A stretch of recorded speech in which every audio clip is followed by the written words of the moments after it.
आप देख रहे हैं ट्रैक्शन टेक इंडिया, जहां हम रेलवे और मेट्रो के इलेक्ट्रिकल एंड ट्रैक्शन सिस्टम को आसान भाषा में समझेंगे। आज के इस वीडियो में हम जानेंगे कैंटिलीवर क्या होता है, pull off type, push off type, इस दोनों में क्या डिफरेंट होता है, रेलवे और मेट्रो ओएचई सिस्टम में इनका यूज़ कहाँ होता है। अगर आप railway, electrical, metro, OHE, traction system या आरआरबी, जेई, एसएससी प्रिपरेशन कर रहे हैं तो ये वीडियो आपके लिए बहुत ही यूज़फुल होने वाली है।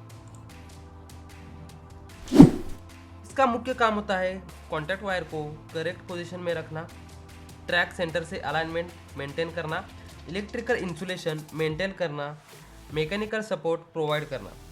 कैंटिलीवर सिस्टम मेनली दो प्रकार के होते हैं, pull off cantilever and push off type cantilever. अब इन दोनों में डिटेल में समझेंगे। फर्स्ट ऑफ ऑल आप इधर देख रहे हो, ये आपका है pull off type cantilever. Pull off type cantilever में कॉन्टैक्ट वायर को मास्ट की तरफ खींची जाती है।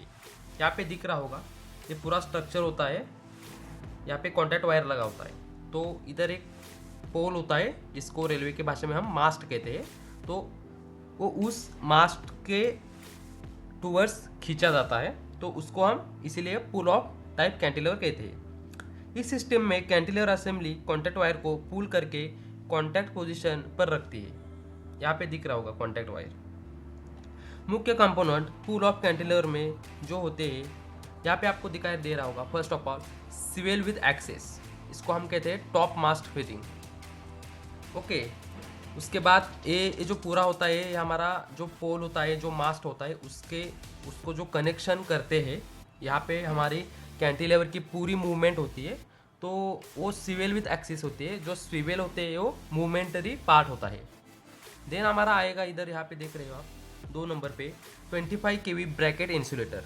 ये जो इंसुलेटर होते हैं, ये सिलिकॉन जो होते हैं, जो सिलिकॉन रबर के होते हैं। ओके, सो यहाँ पे जो इंसुलेशन होता है, जो वो करंट को प्रोटेक्शन के लिए हम यहाँ पे यूज़ करते हैं। इसको कहते हैं हम 25 kV स्टे इंसुलेटर। ये हमारा हुआ ब्रैकेट इंसुलेटर, ये हुआ हमारा स्टे इंसुलेटर।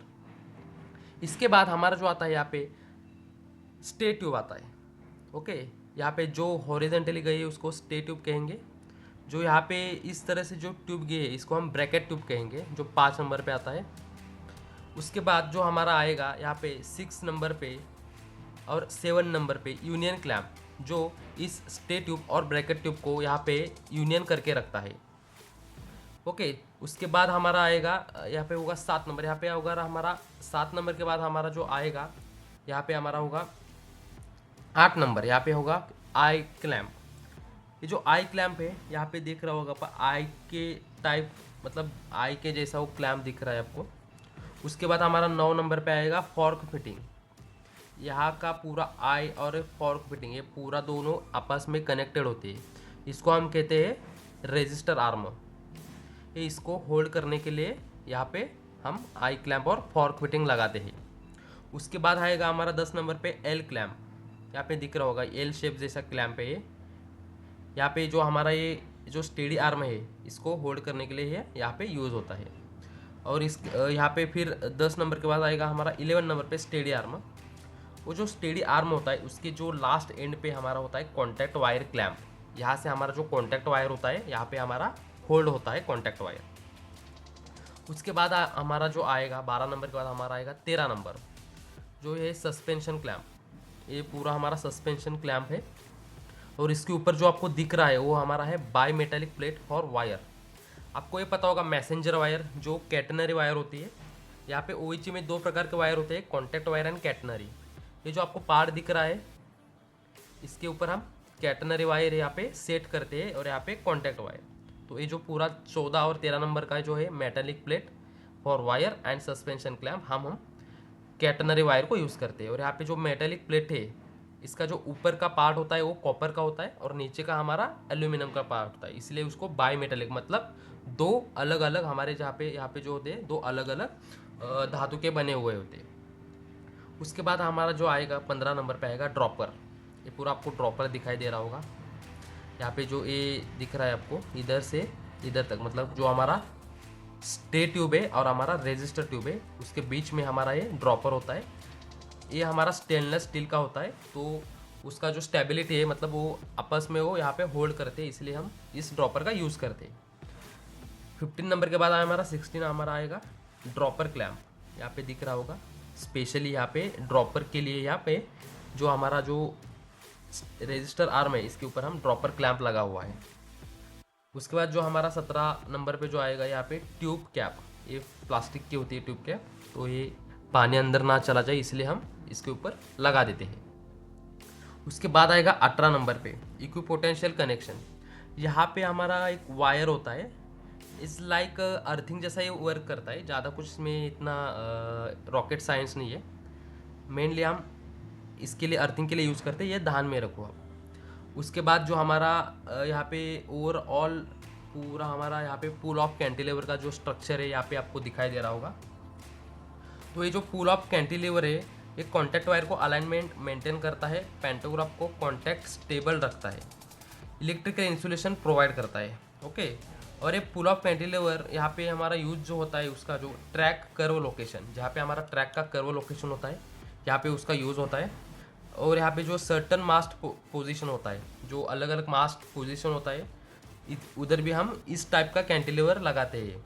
यहाँ पे ध्यान रखो, यहाँ पे 2 टाइप की कैंटिलीवर है, उसमें से हमारा बात चल रही है खाली पुल ऑफ कैंटिलीवर के लिए। जहाँ कॉन्टैक्ट को मास्ट की तरफ पुल करना ज़रूरी होता है उधर ही हम ये पुल ऑफ टाइप कैंटिलीवर यूज़ करते हैं। मान लो कभी भी ट्रेन चल रही है, आपस में कर्व आते हैं, तो हमको जो कैंटिलीवर होते हैं वो आगे पीछे ऐसे स्ट्रक्चर में लगाने पड़ते हैं। आगे पीछे मतलब जो मास्ट है तो मास्ट की तरफ खींचना, और मास्ट की मतलब मास्ट को रिपल्सन करना, मास्ट के दूसरे साइड को खींच लेना। तो ये जो पहला जो है वो पुल है, मतलब मास्ट की साइड खींचना। तो यहाँ पे इस कैंटिलीवर स्ट्रक्चर का यूज़ होता है। उसके बाद जो हमारा सेकंड आएगा यहाँ पे आएगा push off type cantilever. Same structure है, कुछ ज़्यादा इसमें कुछ अलग नहीं है। यहाँ पे आपको दिखाई दे रहा होगा उधर 18 नंबर्स ऑफ पार्ट्स थे, यहाँ पे 19 20 मतलब 2 पार्ट खाली इसमें बड़ा है। यहाँ पे आपको इसका पोजीशन देखो, इसकी साइज़ बढ़ गई है। ये जो रजिस्टर आर्म है इसकी पूरी लंबाई इधर बढ़ गई है।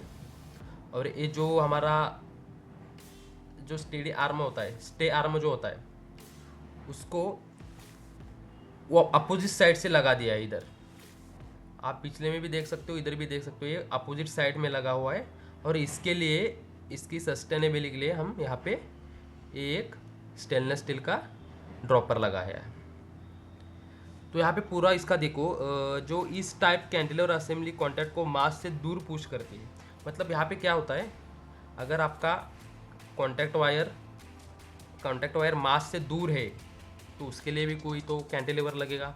तो ये कैंटिलीवर इसका मतलब इसका साइज़ बढ़ गया, मतलब आपकी कॉन्टैक्ट वायर की दूरी बढ़ गई मास्ट से। इधर मास्ट होगा ऐसा, इधर से कॉन्टैक्ट वायर की आपकी दूरी बढ़ गई, इसलिए इसका लंबाई बढ़ गया।